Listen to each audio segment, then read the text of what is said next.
Hey guys, says we're live, so I'm going to and the timer started now, so I'm going to assume it is telling the truth.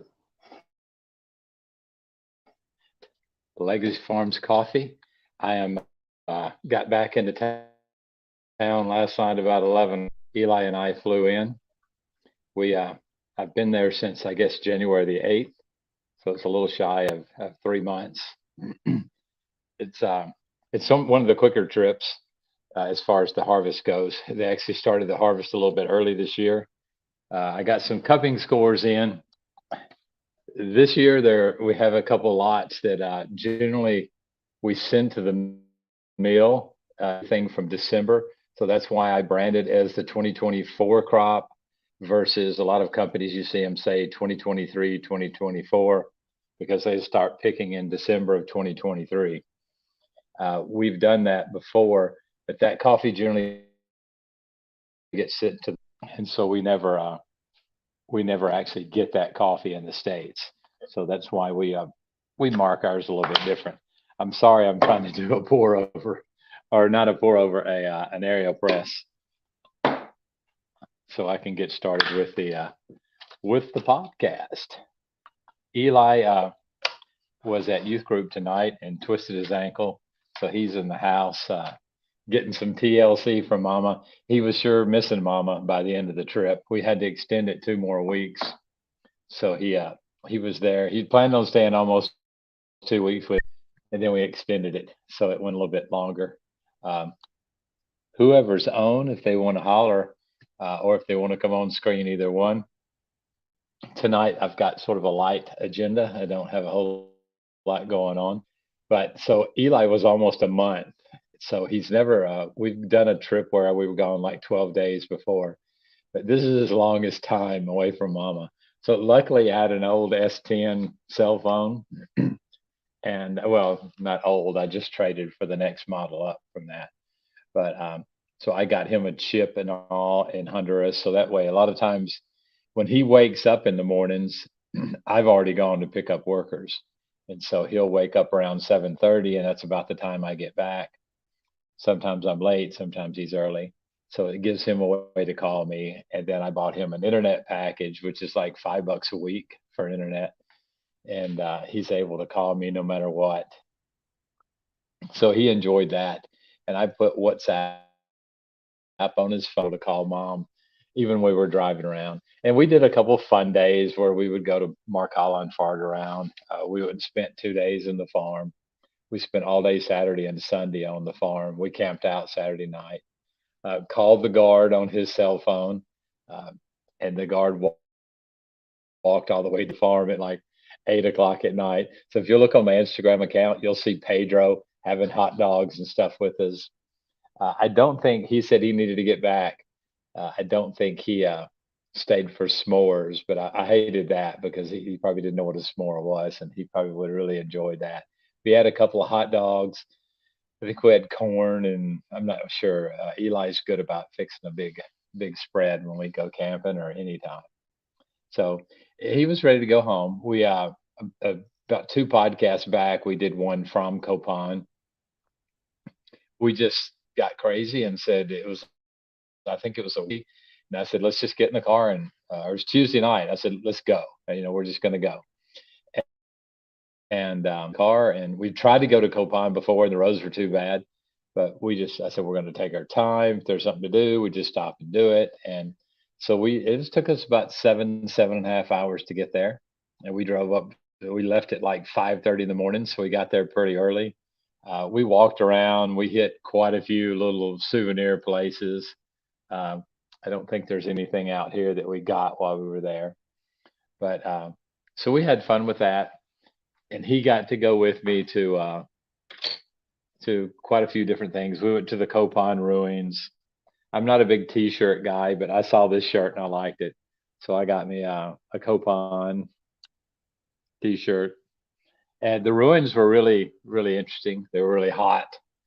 There was a lot of walking. My knees already blown out, but by the end of the day, it was. I mean, I was hurting. And they don't sell water or anything in the place.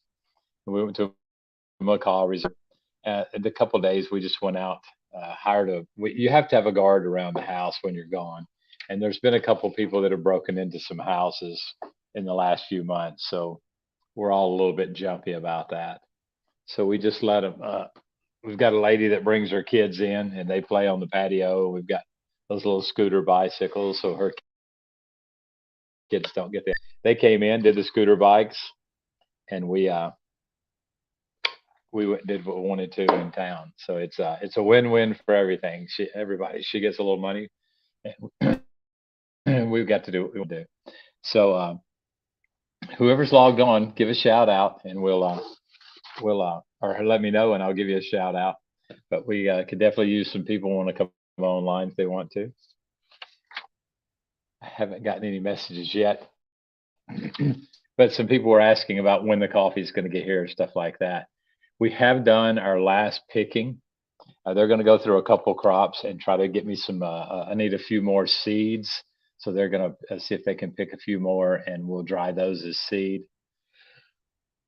Oh, excuse me. I did. I put a handful of a variety called Anna Cafe 14 in my bag right before we left. So I've got about 40 seeds. That's all I've got. That if somebody wants a few seeds to try to sprout a plant, give me a holler, and I'll stick them in your extra order or something like that. We've made some changes on the farm. Somebody was asking me here recently if about how long we had the farm, and I was talking to Eli, and it just dawned on me this year will be 10 years. We actually signed the papers to buy about 10 years ago. Excuse me. About 10 years ago in March. So it was March 2014 is when we actually transferred the money, signed the papers, and actually owned the farm. I was sure I was going to do it before then, so I'd already been making trips up. But if you'll go to our website, there's a little story called Accidental Coffee Farmer. And if you look on my list of 100 hashtags, or how many hashtags we have, the first one is called Accidental Coffee Farmer. And that's going to be the name of our book, or my book that I'm writing.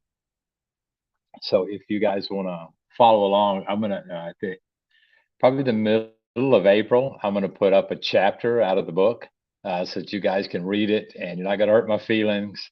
And just let me know if you think it's interesting, not interesting. I'm not sure which chapter I'm going to pick. I've only finished a couple of chapters. I've got about 12 chapters started. I'm not a writer. I didn't do well in any of those things. I actually reached out last year to my old English teacher, Miss Spears. So I'm not sure. As old as I am, she has to be even older than that. But I know she wrote a book, so I'm trying to see if I can get in touch with somebody like that that would give me some help. So if you guys have ever written a book, I'd sure be glad to have you give me a hand with that. But the goal is to have it ready by October. I'm not sure how lofty. I mean, it's a pretty lofty goal, but somebody was asking me about the farm, and it just dawned on me it was 10 years. We've got a group from Tennessee that's coming up in July. So there's a few more places open on their group if anybody wanted to come with them. It's July the 16th, which is a Tuesday. It will go through the following Tuesday. So that's when the group will be there. There won't be a whole lot going on the coffee farm, except for you'll be able to see coffee plants, hopefully loaded full of coffee. But we've got room for 2 or 3 more people on that trip. It's going to be mainly a building trip. We're doing a kids VBS almost every day. A couple of the schools are going to let out so that the whole school will come to the VBS. So it'll be a big ministry outreach, option for us. But we're going to build, I think 3 bathrooms are scheduled right now, and I think we can do them in a day. I'll have the foundation ready when everybody gets there. But that'll be a fun trip. July, the airlines hammer us, and so I think the tickets are anywhere from $900 to $1,200. So, but Eli's wanting to go up with us, and we were thinking about having a 10-year anniversary. And I got thinking, man, I really don't. With the year we've had, there's no part of me that feels like celebrating. it seems like some of my guys have maxed their potential out or have just given up, and they think that I'll keep paying them no matter what quality job they do. And so I feel honestly feel that way. Some of them, they just keep making those same mistakes over and over again. And when I wasn't there, and I'm not saying we haven't gotten all our cupping scores in, but the highest score I've got 184, 283s, which would be our lower scores normally. But during the time that wasn't there, and they were pissing by themselves, there are two 82s and two 79s and an 81. So we had some of the lowest cupping scores with that early crop that before I got there this year. So I'm not saying I have a lot to do with it, but I definitely have a lot to do with the quality control and staying on top of them, inspect those bags. It is crucial that my guys, my guides are out there looking through all those bags first thing in the morning. If somebody's picking bad, we need to know it quickly, and so we can correct that. And they just don't have that. My grandmother would say intestinal fortitude. My granddad would say don't have balls, but I'm not going to say that because that's sort of crude. The and then at the end of the day, there's some guys inspecting the bags before it goes into the tank. And I caught quite a few bags going in. And so you have to literally climb in the tank and start picking through to get that green out because the green really affects the quality of the coffee. And that's what makes Quakers a lot of time for you roasters. So those are some things I've been struggling with. And one of the two guys that's in charge of the inspections only butted heads the other day, and he messed up some bags. We have 6 different varieties on the farm, I think. Uh, we have Bourbon, we have Ikatu, we have Lempira, we have Marciesa, Mario Hipe. We have a teeny tiny bit of Geisha, and also that Mario Hipe. It's just a teeny tiny bit of that. And Perinema. I'm not sure if I said Perinema. So when we're picking those crops, you have to be, each one of those has a barbed wire fence separating them. So you have to be really careful when you're picking those and don't get them mixed up. So we use bags that have gotten Bourbon written on them. And then there's a set of bags that have Perinema written on them. And so one of my favorite guys, and if you've watched many of my podcasts, you've heard me talk about one of my favorite guys is Bedio. But if he doesn't think something's important, he's not going to worry about it. And a lot of times he good intentioned enough, he tries, but he'll do stuff without asking, and then he'll try this idea without asking, and really mess stuff up. And that's been a repeat for him. So there's repeat mistakes that just over and over we just keep doing, and not keeping track of those bags is one of them. And so about a month ago, when we were picking the Marciesa, when they started loading the bags in the truck, I noticed a couple of them were labeled Bourbon. And so I said something to him about it in front, and he said, "Well, don't worry about it. The people know what they pick, and they'll keep it organized." And my thought was, the people here don't or the other. They're picking coffee. They want to weigh it, get the weight written down correctly, and go home. They don't care what the bag says. And so, and I said that, and I was mad when I said it. So he got his feelings hurt. So he decided that to pay me back, he was going to sell his coffee in the market instead of selling it to us, which he doesn't. I mean, he sells it to us. We pay him a really good price. We pick it up, we process it, and so he clears, quite a bit of money. So the price he sold it for was about a third of what we pay him, roughly, for the amount of coffee that he has. And so it didn't hurt me a bit, other than I've bought a lot of his coffee and given away free to start publicizing it and help, get up a market for him. And we have people that are buying his coffee and enjoy his coffee. So he just sort of pitched a little fit and did that.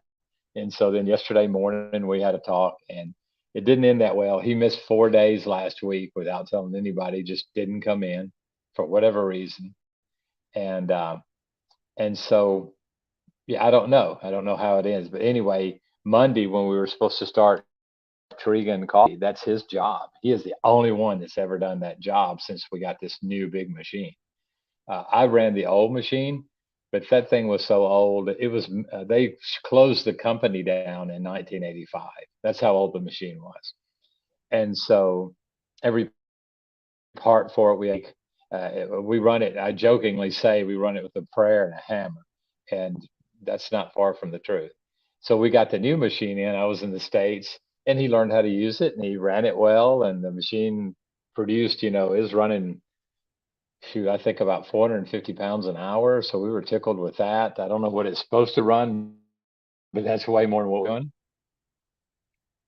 So, I've tried to tell Santos to get in there and learn how to use it, but he's sort of the same. He's not really over. He's been with me for 10 years and he actually runs the farm, but there's just certain things that he doesn't do good records. He doesn't write things down. And so, that's been a problem we struggled with for quite a while.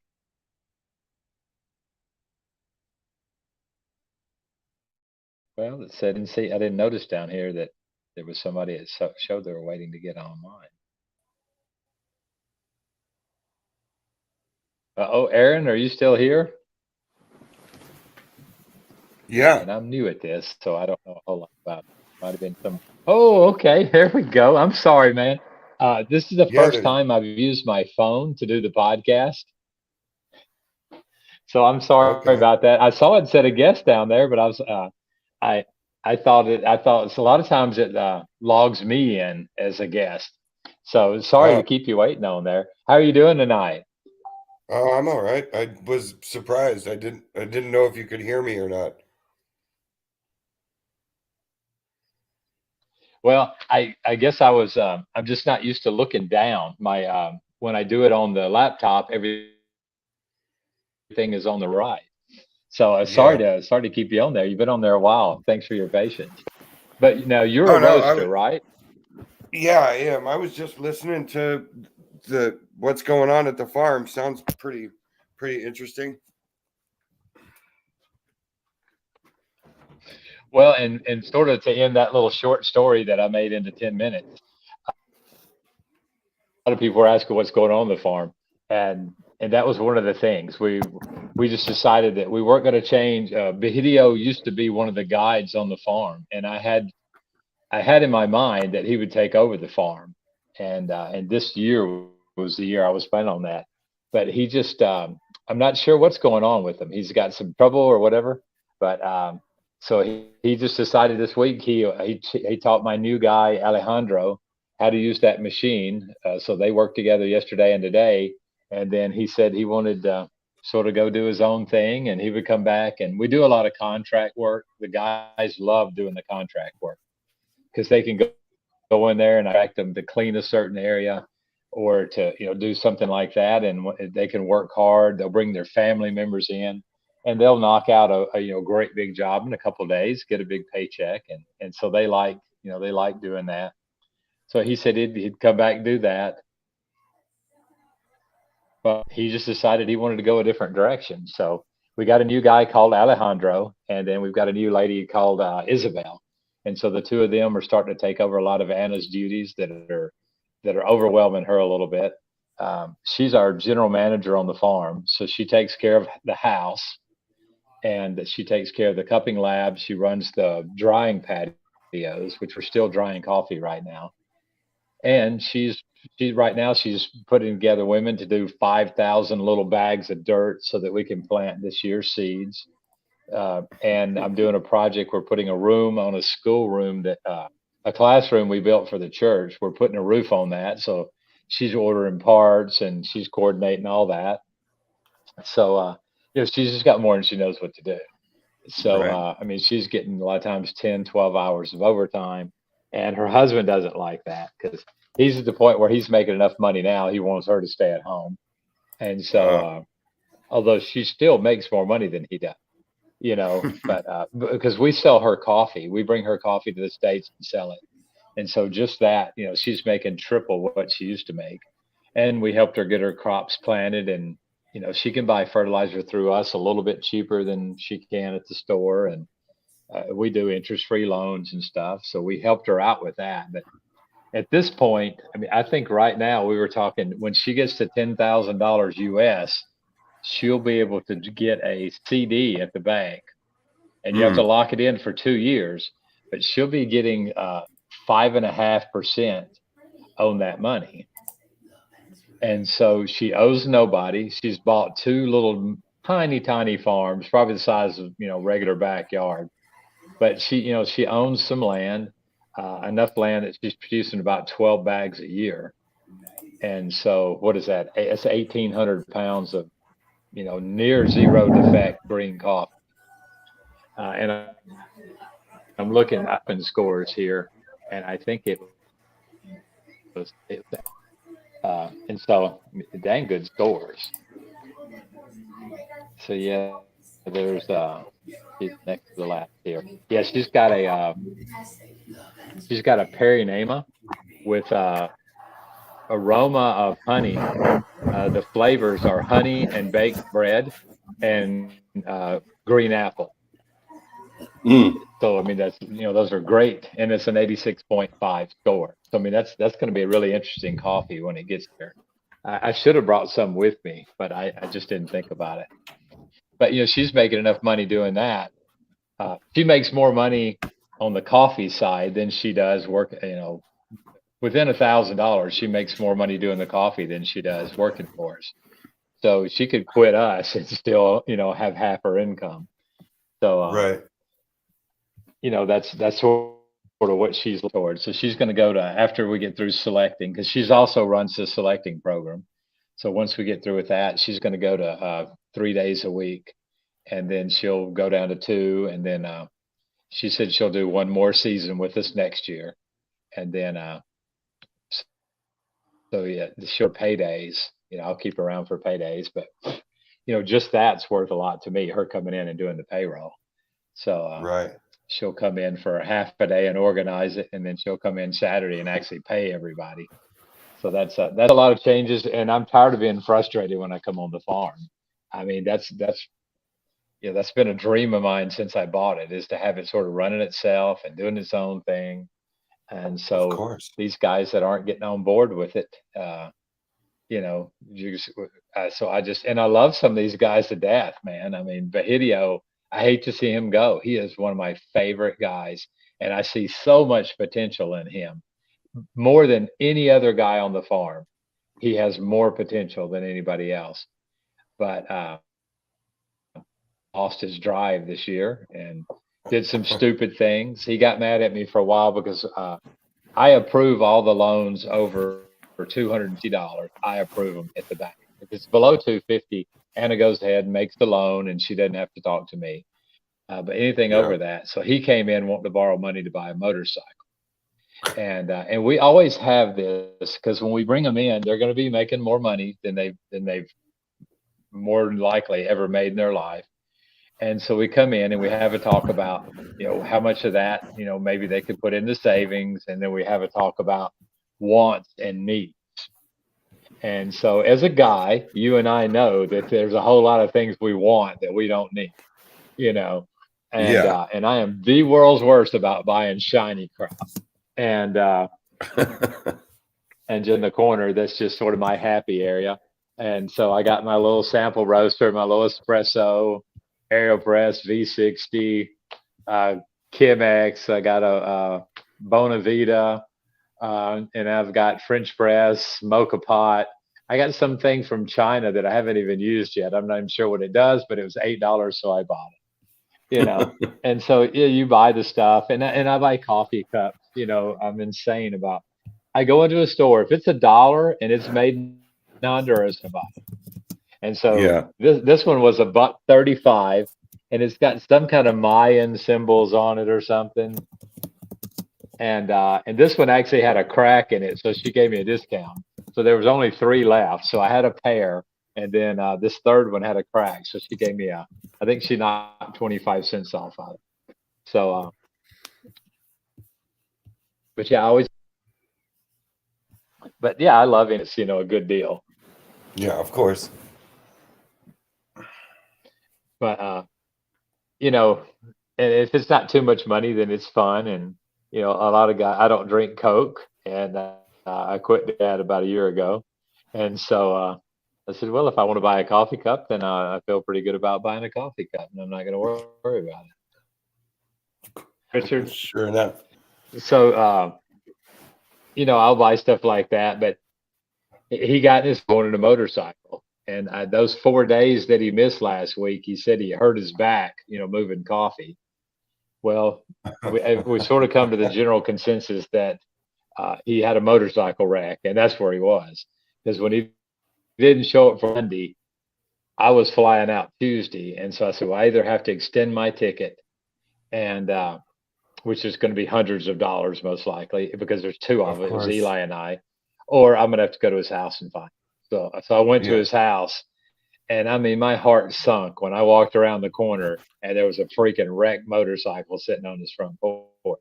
Oh, and then jeez. After I had about a minute conversation with his wife, and she looked over towards that motorcycle, I knew that where part of his problems were coming from, because she was pissed.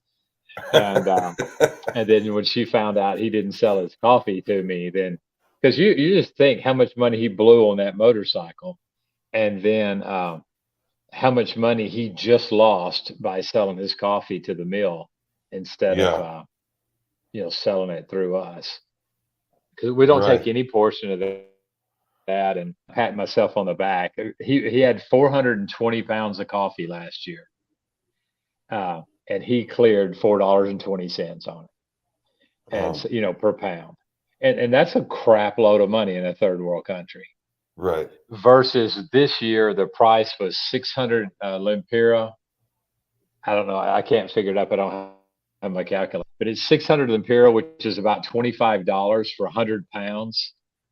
And it takes about 700 pounds to make 100 pounds of green, selected coffee. Right. So he lost a crap load of money. Last year's crop, I owed him 42,000 lempira, and they paid him about 12,000 at the mill. And so, yeah, he lost a lot of money, and that drastically affects how his family's going to live this year. Yeah, 2/3. And so, I don't know. Lead a horse, can't make him drink, and he got his pride ahead of his common sense. But I can't help him. I can't just give him money.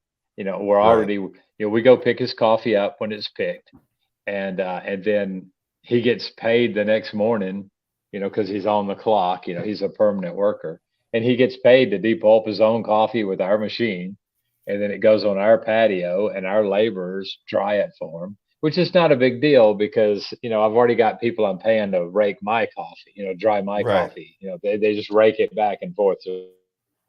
Those dry, break his with mine.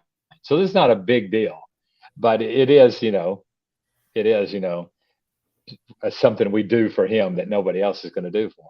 And then we ship it to the States for free, and then I sell it, And so, I'm praying that I told him, when he decided he wasn't going to work any past today, said, I'm going to come back in May. I'm just here for 4 weeks. I come back in May. If you're not here working, part-time, I said, I'm going to come find you, and we're going to have another talk again, whether you like it or not. And so I want him to be on the farm in whatever capacity makes him happy, because when he is there, he is one of the hardest working guys I've got. And the family likes him, and it's just, he's just a really good guy. And, we all get our heads screwed on backwards sometimes. And so, hopefully after 30 days, and his wife's on him too. So, I'm hoping that he just keeps coming back in. They have a 3-day holiday this week. And so I hope his wife straightens him out, because she was pretty upset. Right. But we'll figure it out. But we've got a new guy that's just, right off the bat, he's, he's just been a little more worldly. He's done a few more things.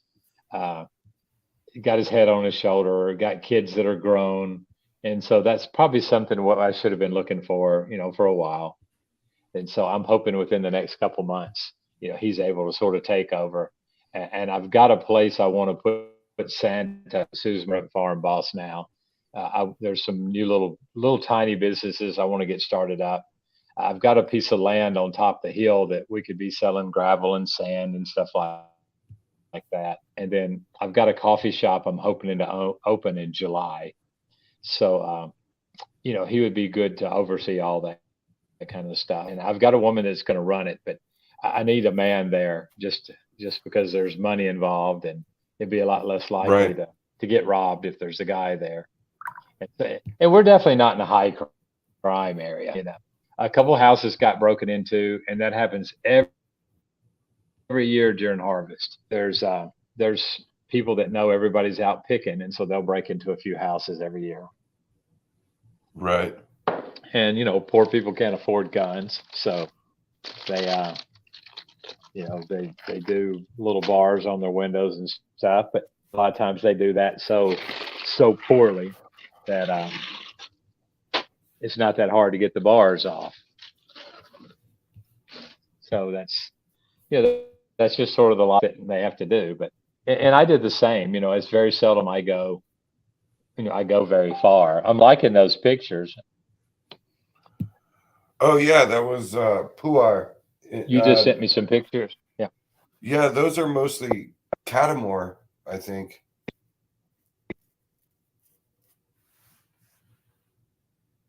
I planted a little bit of Catamore in a section of the farm.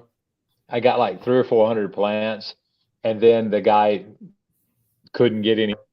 Somebody like bought it all, and so I didn't expand that lot. I just sort of let it blend in with Lempira. But they seemed like real fast. They grew so fast that we were worried the top of the plant was going to outgrow the bottom of the plant. Oh, I see. That second year, the trunk started thickening up, and but yet it looks like they got some nice red ones that are ready to be picked. Yeah, they pick twice a year there. A lot like our landscape. Yeah, that was the second harvest of 23. 2 different seasons. Yeah, they have an early and a late.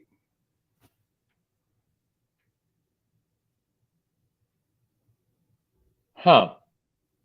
Well, see, we start picking, and when we're done, we wait 15 days, and then we start picking again. It always coincides with like a Monday. So it could be 12 days, could be 16 days. But from the last date that we pick, we go out about roughly 2 weeks, and we do that all the way through the year. So that's why some of my lots, like on the Perinema, it'll be like P1, P4, P5. And so that's Perinema, the 5th lot. And that'd be the 5th time that we picked the Perinema. So this year, I think we actually picked the Perinema 5 times. We picked the Marciesta 4 times, and we picked the Lempira 6 times.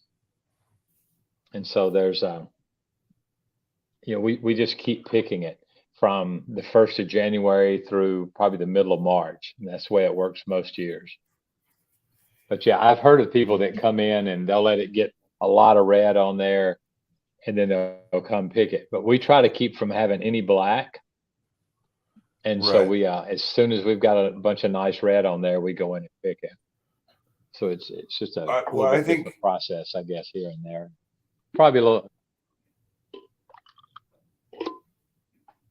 I think there they actually have 2 separate harvest seasons. They pick several times in each season, but I know that in like beginning of January until about March, they have their first season, and then there'll be another one in the fall months of the year. So like later in the year, there'll be another full 3 months where they do the picking and waiting, and then picking and waiting, and they'll do that for another like 2 months at the end of the year. So there's like the winter and summer season, basically 2 separate harvesting seasons.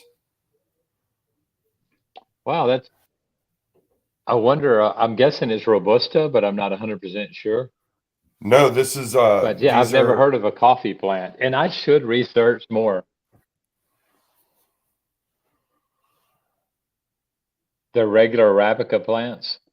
yeah, they're Arabica plants, mostly Catamore and some Geisha mixed in, but like I know for a fact that because of the because Yunnan is so far north, or I'm sorry, so far south, like they get multiple harvesting seasons for these plants.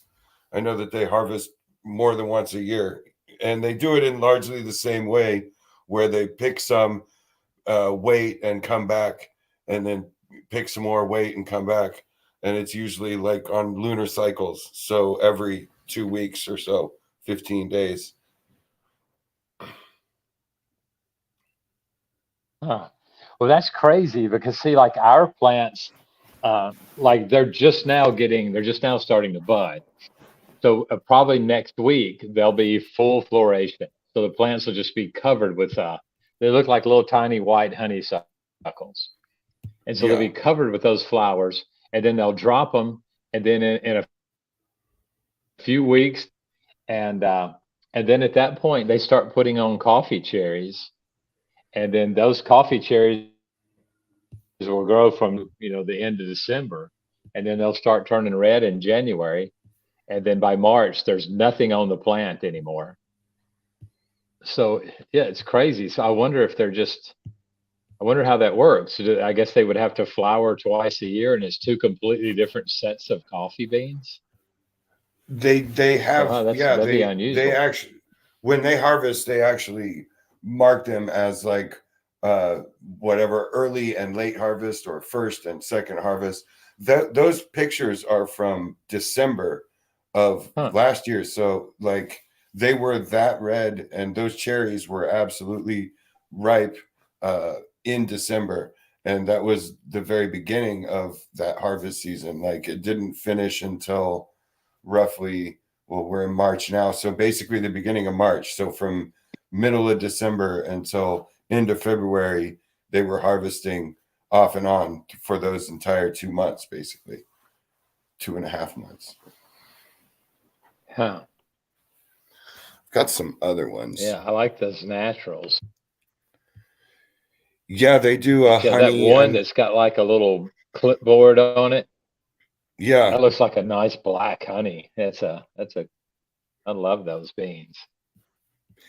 yeah, their honey The process natural, was, I enjoy a natural, appreciate a natural, but uh, I don't like to drink a natural much.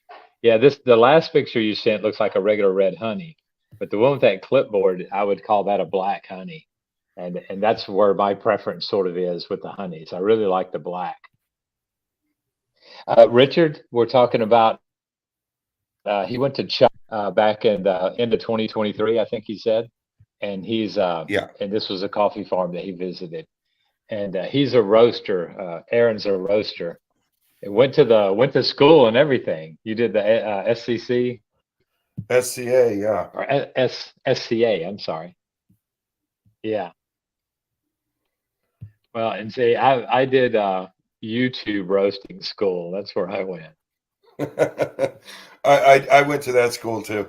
I took a I took a I started out. I actually bought my big roaster before I bought a roaster, and I went through quite a few sample roasters before I found the one I sort of liked. Uh, but I did some YouTube stuff because basically they brought it out and they put 60 something pounds in it the first day. Yeah. And, they were trying to build it as a 70-pound roaster, and uh, and it took like an hour and 5 minutes to roast it. But Oh, I can actually roast way more than that by just breaking it into smaller loads. But yeah. that's the way they roast their low grade coffee. And it's the same in Yeah. China. If you go to some little roadside place, you're getting the second rate coffee. You're not getting what the exportable one. Yeah. This But is I've got a guy that might jump on. He speaks a broken English, but he is a organic master. Oh He yeah. was on a podcast we had in Honduras about a month and a half ago. The YouTube classes, Richard, I really liked them, and no,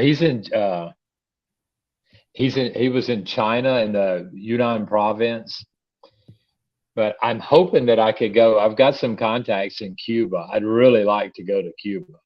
And it's not that expensive to fly there. You fly to Florida and then you jump into Cuba. But I've got a preacher and he's from Cuba. And so he's able to travel back and forth freely. So I would love to be able to go and go with him. He goes every year and visits some of the coffee farms in Cuba. And I might even start smoking cigars if I go. I don't think I could go to Cuba without smoking a Cuban cigar. But I've yet to smoke anywhere. I'm saying that now. Is that what it's called? Yunnan? Yeah. I'm not sure how it's spelled. Aaron would probably know. Yeah. But you It's didn't have any Yunnan. trouble getting into China? I've been living there for almost 20 years. I mean, can you?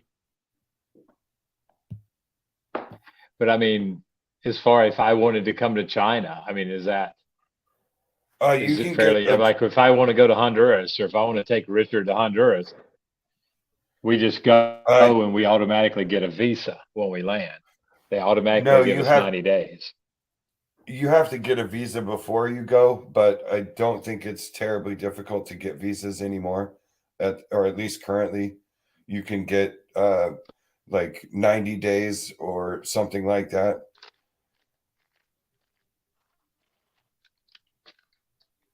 But you have some kind of residency, I'm guessing. I did, yeah. I get it. I have a company there, so I still get residency through my company. But if I ever, but my wife is Chinese, so I could also get a marriage visa if I had to.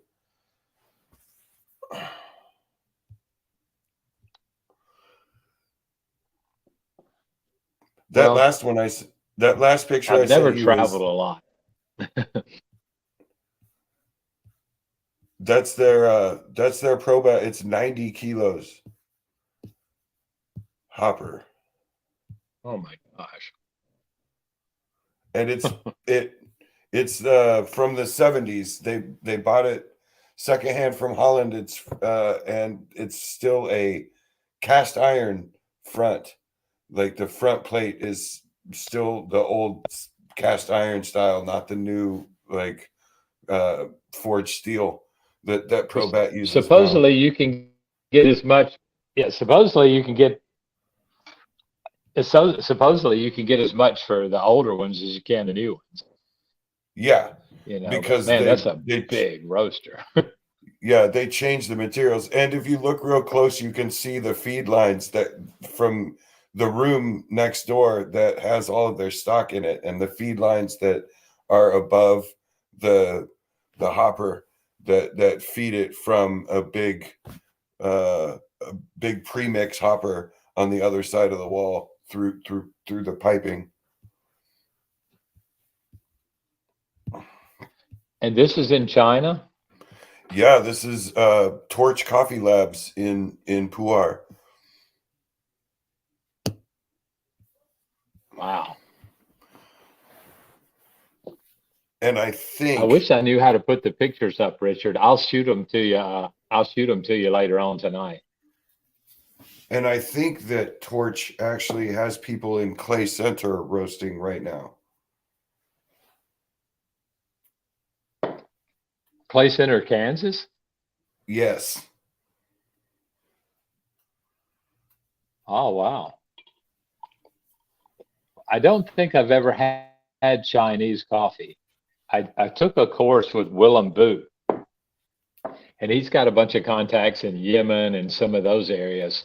So I've tried some Middle Eastern coffee. I've tried Willem Boot he has, which he's won Best of Panama with it quite a few times. And I'm not a fan of the geisha. but I can appreciate it. But to me, it Yeah. almost seemed more tea-like than coffee. Yeah. I mean, currently I, I'm drinking an 82. We had a coffee that cupped 82, and so we haven't had an 82 since we started producing coffee, and so or since we started cupping. Uh, so I was trying this 82, and I'm like, it tastes just fine. Now next, I'm fixing to go to. We had a couple. The harvest started before I got there this year. It was awful, so they were yeah. struggling to try to do it for the first few days, and finally just had them rent. Anna's husband has a truck, so they just started paying him to haul it out to a farm that we have out in the middle of nowhere that has this really unique microclimate. It's 8 miles drive from my farm, but it'll be 35 to 40 degrees hotter there than on my farm. Mm. And it's about 2,000 feet lower than my farm, but it takes 42 minutes to drive that 8 miles. And so we take our coffee out there and dry it. So once they started doing that, they you can see gradually the cupping scores going up the whole time. The very first lot they did on their own at the farm was a 79, and so I was sick about that. But still, 79 is a good coffee. It's just not specialty grade. So Yeah. but I like a coffee that tastes like coffee, you know, and Right. I can appreciate some of the other flavors and stuff, but I don't want it. I don't want it to be so thin it tastes watered down.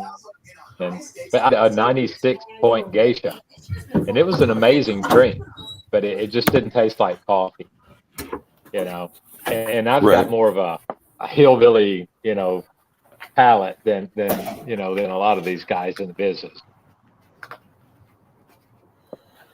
Every once in a while, I'll go to a coffee shop, I'm going to order. If I just don't want to, I don't want to be talking coffee, especially in Honduras.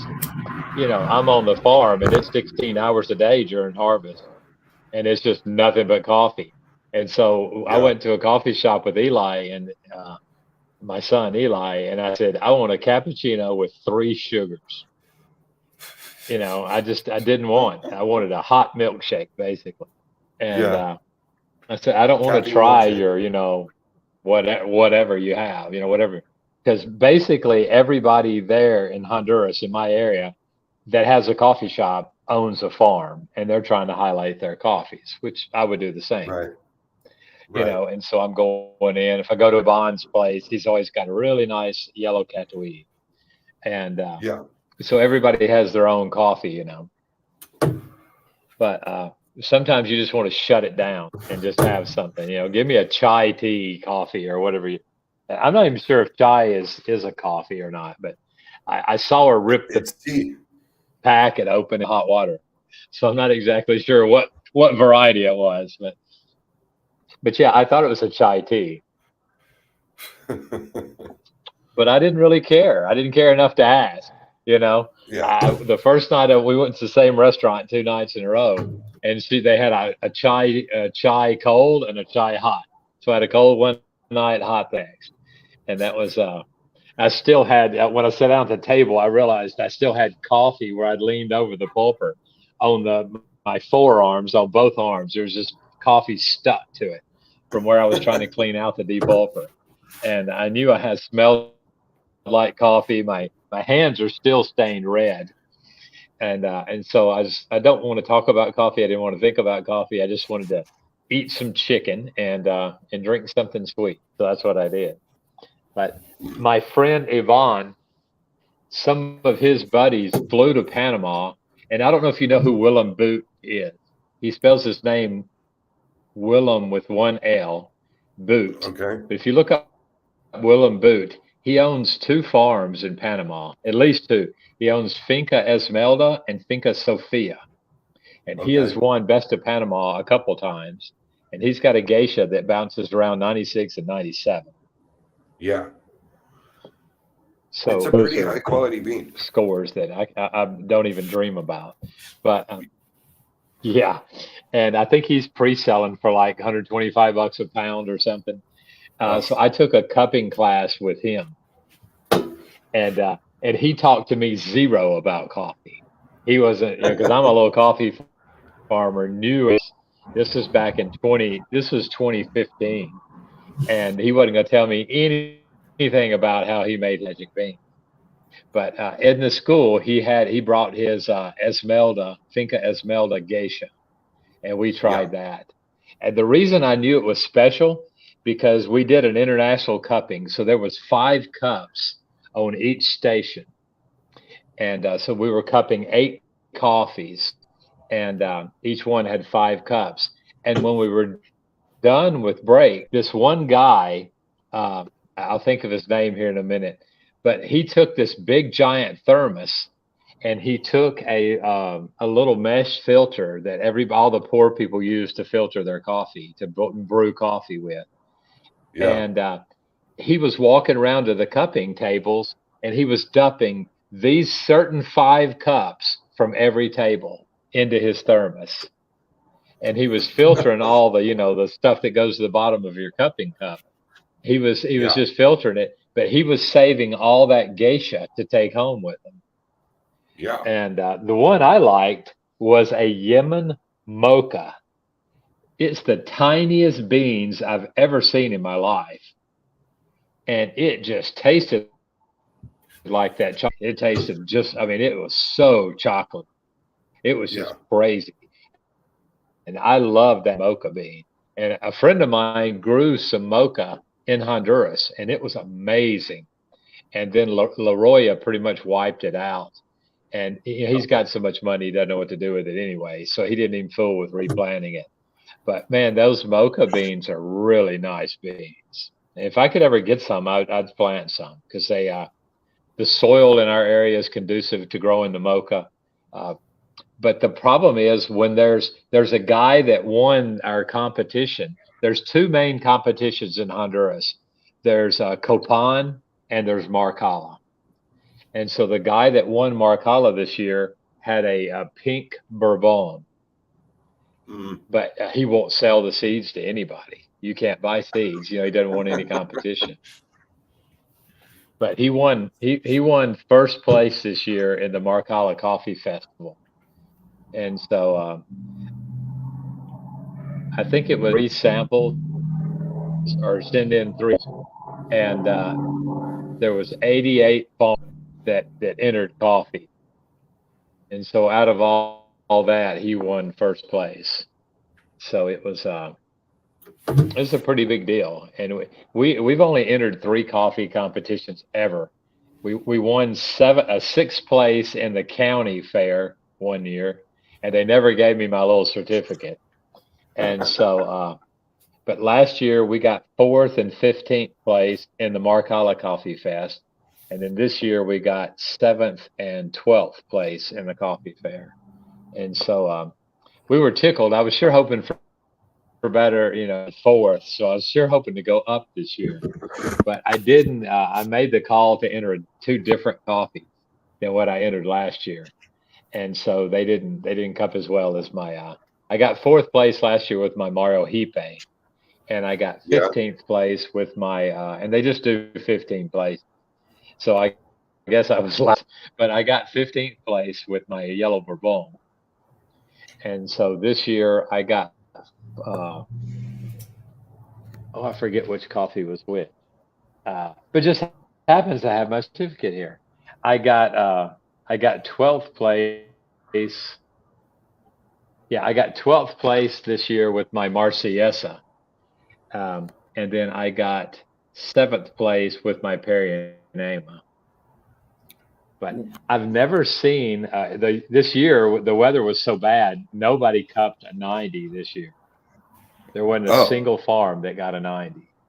Just the weather was bad. Yeah, the weather was bad, and if you don't start picking till January, why on earth do they have a competition the first week of March? And so Right. it just seems really quick to get in there. But the champion won with an 88.16. Mm. And so that they were just really specific scores. And my 12th place coffee was 87.05. And my 7th place coffee was 87.5. Wow. So from my 7th place to the first place wasn't even a full point. He had Yeah. 88.16, so that's 16, so that was 0.66 difference between first place and 7th place, and it was still Right. less than a point between first place and 12th place. So they were all real close. But what I Right. did, I sent the coffees in under a different name, and I got the exact same scores on both of these. And that's just great. That's just crazy that somebody that good at cup. Yeah, I've got the scores right in front of me, and I had two scores that I didn't like, and so I don't know if you'll be able to see this, but I told Anna to send back in lot 1, 6, 15, and 16. She's going to resend them, but then she'll remark the lot number, and then she'll send it in under her name instead of mine. So I picked 4 coffees that I didn't think the scores were right on. I thought that it's going to be an 85, and I got an 83 on it.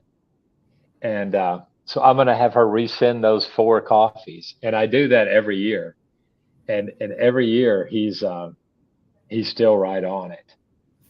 You know, he scores. I've watched him cup. It's amazing to watch him. But he cups like 6 coffees at a time, and he doesn't write Yeah. any notes down until he's done. But the two coffees that he cupped them for the competition, but then also I'd already send them in to be cupped, and so he wasn't privy to the lot number when he did it on the competition. They just asked what coffee it was. So I said it was Marciesa and the other one was Perinema. I didn't put down, what lot. And so then when he cupped the lot number, the scores were the same and the flavor profiles were the same. So to me, that's just crazy that somebody can be that good of a cupper. Yeah. The Perinema, Richard, Richard's asking about what lot it's going to be lot P2L. But the key that I got the highest score on was lot P1L, and that's an 88 on that one. And then a lot P2L is going to be an 5.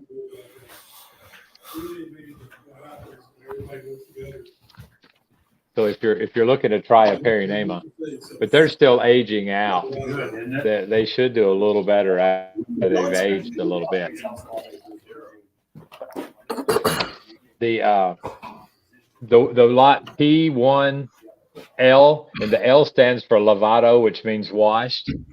It had honey, floral, baked bread, and apple.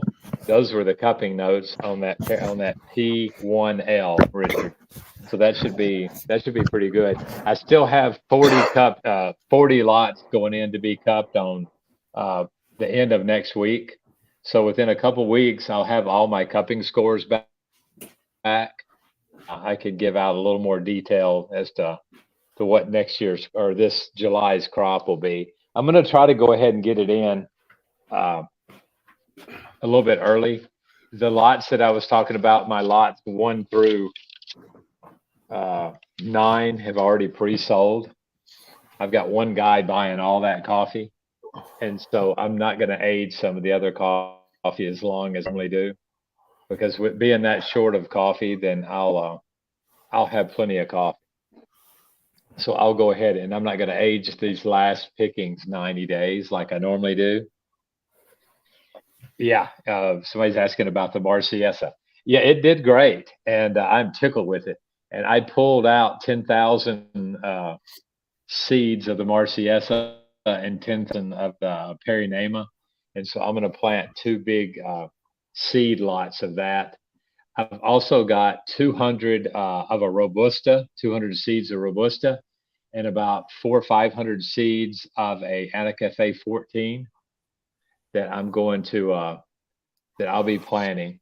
So this year I've got probably 20 pounds of the Anacafe 14. It's not a it hasn't the plants are only about a foot and a half tall. And so and it only cupped 85, but it's a 2 foot tall plant. And first year cupping is 85. That's a really good cupping score. They equate a immature plant to the cupper said to a 13-year-old girl having a baby. A 13-year-old girl's body is not mature enough to have a baby. And he said, here that plant puts out mature enough, and you're never going to get a good score on it. And so my yellow Bourbon cupped an 84 its first year, and then its fourth year it cupped an 89.25. And so, as it matures a little bit, it'll start having a better root system, and it's going to be a more mature plant. It's going to produce a better bean. Yeah, the Anacafe is I did a favor for another farmer, and he agreed to his Anacafe, and he's done really well with it in the past, but he doesn't sell seeds, and so he agreed to sell me some seeds. So, well, he actually ended up agreeing to sell the actual plant, and so I bought, I think, 350 plants is what he let me have, and so from those 350, we planted them in my son Jonathan's farm, and this is the first year they really put out anything. Last year I got a pound and a half or 2 pounds off of them, and this year I got enough that I may end up having 5 or 8 pounds of like green coffee that we can roast.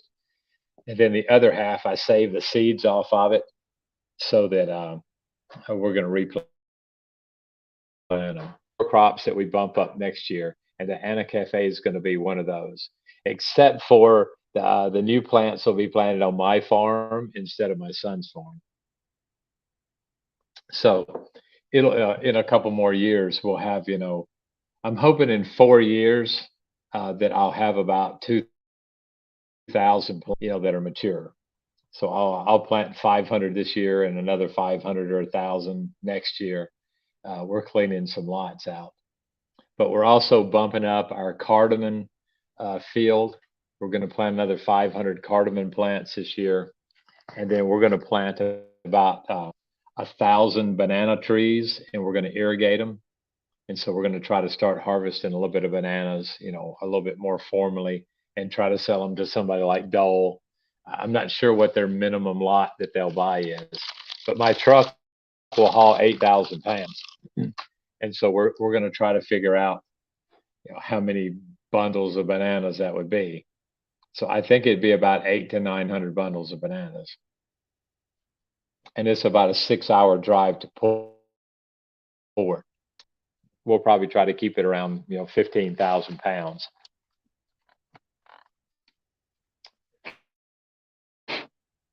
Spreading the floor, but we go with the 3-second rule around here.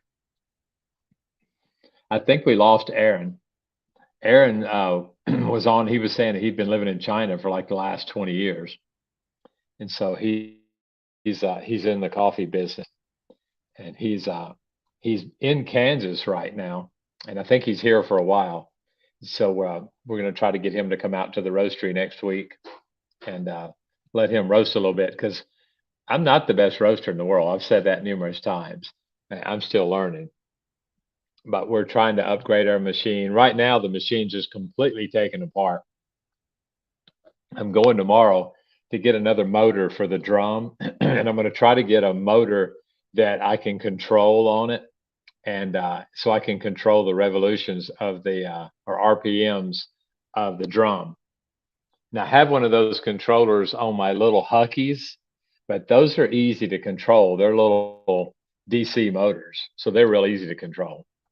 The drum on this one's 220 volt, and so it's a little bit harder. One of the capacitors just baked on it, melted down.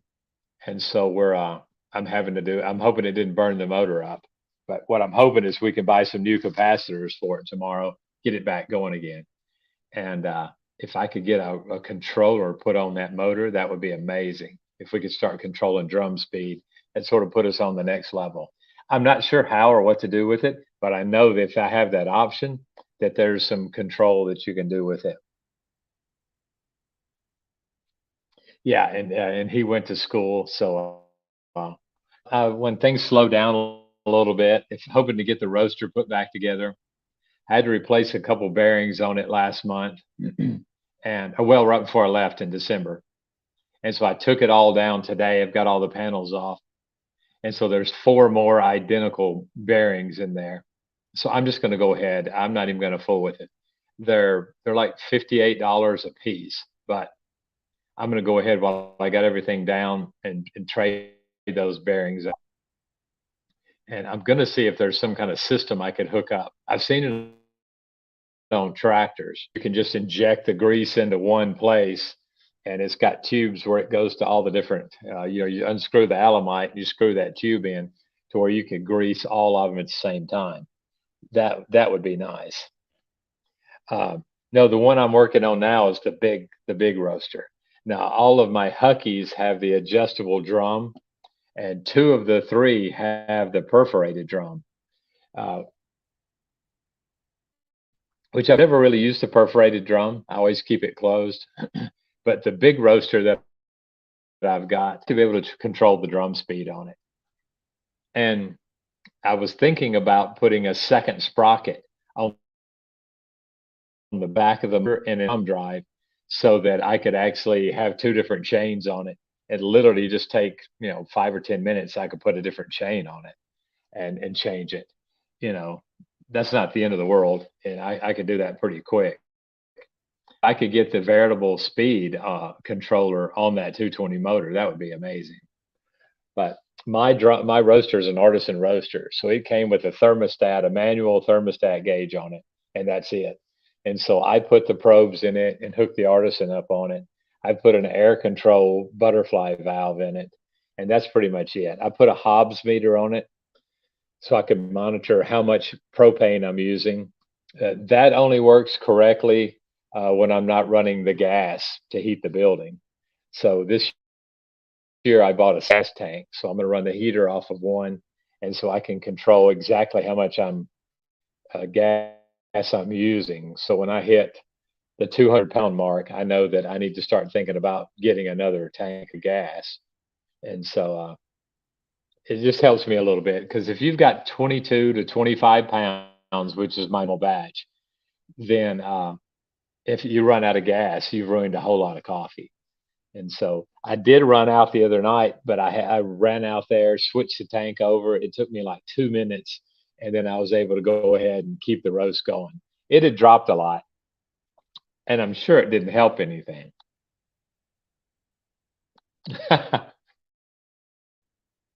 Well, a lot of it I don't know. I just did by trial and error. And so that's I talked to a guy and told him I put probes in. He's like, "Well, what side of the door did it in?" And I'm like, "Really, why does it matter?" I said, "I think I put it in the left side."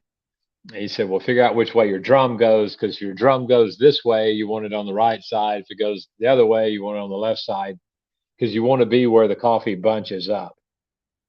That gives you more time of the probe contacting the coffee." And so I changed it, and lo and behold, the temperature readout started changing in relation to the manual one that I had. The manual thermostat that's mounted on the machine lags about 20 degrees behind the digital. The digital is just instant. It reacts so fast. And so that's one. If you only use Arden for monitoring your temperature, that's a huge benefit to having it. But I know some guys have put probes on those fresh roast, air roasters and things like that. I know somebody that put one in their B-more. But when there's definitely a temperature difference between the probe that's in the middle of the drum and the probe that's in the middle of the coffee on the bottom of the drum. There, and so I feel like I know for a fact that the one that's in the beans, when it hits 393 degrees, like clockwork, that you start hearing the first crack. And so it's definitely helps you coordinate it, your roast a whole lot better. And I can do things, on the minute mark, uh, and then I can do things on the temperature mark. Either one I wanted to use, I could. But when she hits 393, she starts cracking. At 425, I'm already thinking about taking it out because I don't do a lot of dark roast. But my dark roast, I run up to 442. But all that has to do with how fast you run it up there and things like that. But I just got to get the machine going, and I try to every time I've got it down, I try to make some kind of an improvement. So tonight I'm looking at ordering a couple lights. I've got some here, and I'm trying to figure out if they're 220 or if they're 110. And so I'll piddle with that here in just a little while and get that figured out. Because when you're roasting, there's a couple bells and whistles that I want to put on it, and I want a light coming on so that I'm running. So it'll help me a little bit. But anything extra I can put on it, I put on it. But it's still fairly a manual roaster. Everything's by sight and smell. So, and the guy that's been roasting for me, he just went in and scooped out a scoop of all the different buckets of coffee I have. And so when he's roasting coffee, he tries to roast to that same color.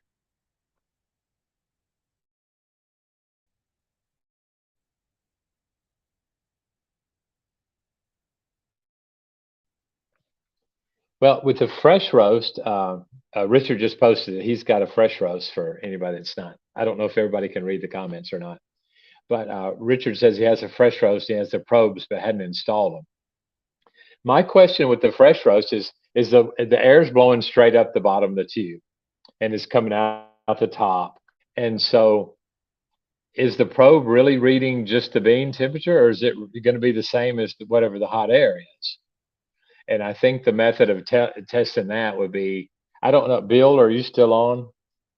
Uh, the test would be how fast it comes up, because I know the bean temperature doesn't come up very fast. And my air temperature comes up pretty fast. So I think the test would be, as you crank the fresh roast up, if that temperature just shoots up, or if you could put two probes in it, and you could watch how the deep long probe is, roast, the one that's sitting in the beans, how fast that temperature comes up versus the higher set probe. But then again, I don't know, does a probe just read from that tip, read throughout the whole probe? I need to test that because my bean probe only goes in about a quarter of an inch because there's big bats inside the drum that throw the coffee, and I built those and welded them in. And so I had to get my grinder and cut out a slot for that probe to go in there. So when I shut the door, the probe rides in with that door, and there's a gap in all of my bats as the drum goes around. So my lower probe only goes in about a quarter of an inch. And the upper probe goes in at least an inch, inch and a half. I've got about 3 inches of probe that's sticking outside of the door. So I just lighter to that and see if it reads, to that part outside. And I guess I can tell.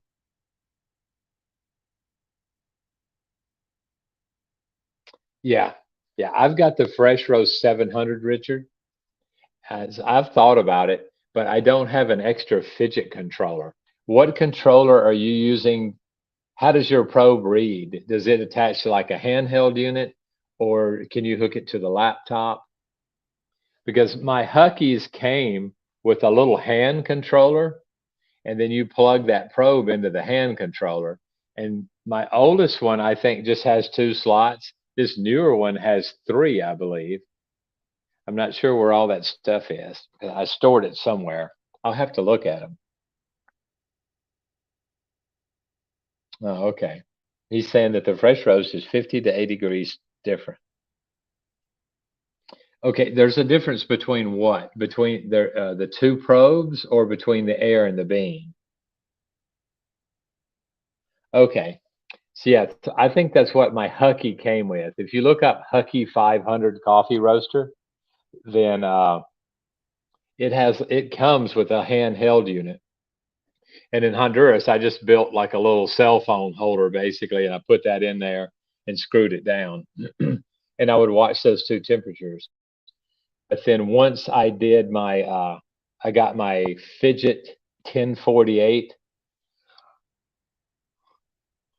box, then you wire the probe straight into that box, and then you plug a USB micro uh, cable into that, and then that plugs into your computer, and then you download from GitHub. You download the that Artisan app, which now Sweet Maria's owns. Artisan. If you had trouble, they could probably help a lot with that. Oh man, both of my coffee cups are almost empty. Woo! That one had a lot of trash in the bottom of the cup. Yeah, I think I might. I think I have an extra probe. So when I get back to, I might end up. I might take my handheld unit and try to wire it up to a probe and put it in my little 700 that I have.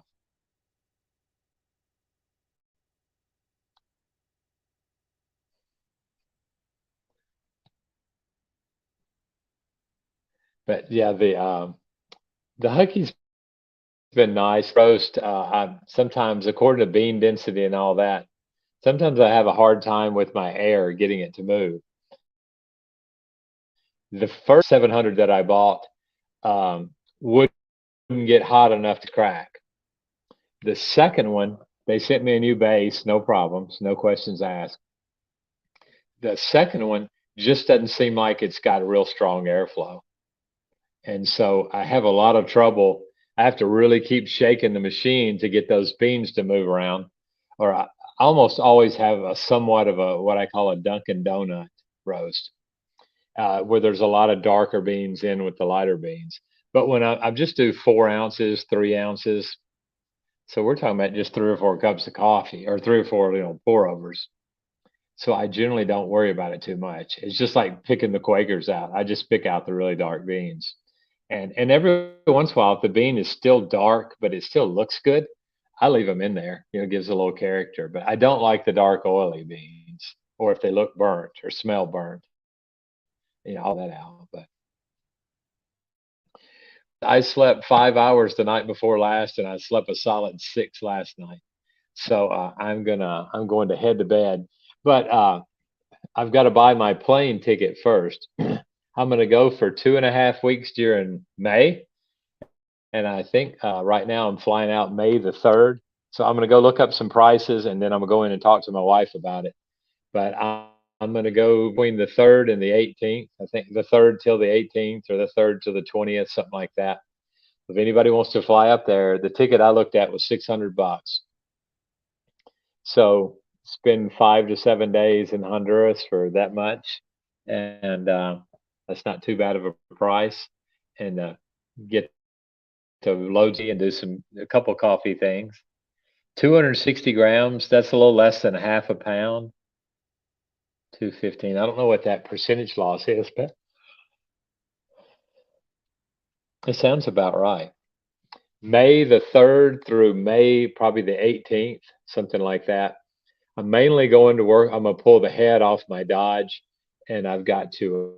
Uh, I've got a water heat since mounted in the head, and it's been leaking for a while, and so I'm afraid it's like rusted in there. So I may not have to take the head off, but I've got to get that out. If it breaks off, then I got to pull the head. That's what I'm thinking. But I got to do that, and then I got to drill out 3 bolt mechanic broke, putting my manifold on. So that's one of my projects, and I'm building a metal bed for my Dodge truck also, and I'm going to put dual wheels on it, and that new metal bed is going to be wide enough to cover those dual wheels. So those are the two main projects that I'm doing when I go in May. So that means I usually shut my work day down at 6, and then I go in, take a shower, and then I go to a restaurant, go out to eat if there's guests on the farm. If not, then I go in and I grill 4 hamburgers, and I have 4 plain hamburgers, no buns, for supper. Eat some ice cream. I watch a movie, and then I go to bed.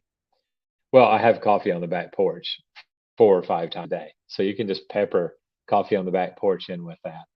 And if I have time, I'm going to extend the back porch. I'm going to double the size of it. So I've got a couple plans. But anybody that's watching wants to come. Otherwise, the next planned trip is I'm going July 13th. I'm going to go for 2.5 weeks, and there's a group of about 20 kids and adults coming from a church in Tennessee, and we're going to build bathrooms for 3 different houses. They're going to be painting the church building, and we're going to be pouring a roof. I'm going to have a solid, flat concrete roof on the children's classroom. So we'll be getting those things done in July. Right now, they're putting the metal part of the July. I will come and frame it and build the rebar, and it's in. They'll help finish up the rebar. They'll put in the electrical conduits and the water conduits in that roof, and then they'll mix and pour the roof that goes on that building.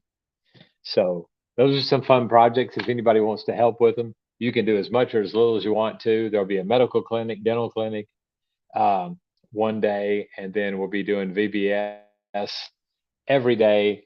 And then some of the younger guys are going to camp out in the farm. We're going to have a big cookout in the farm one night.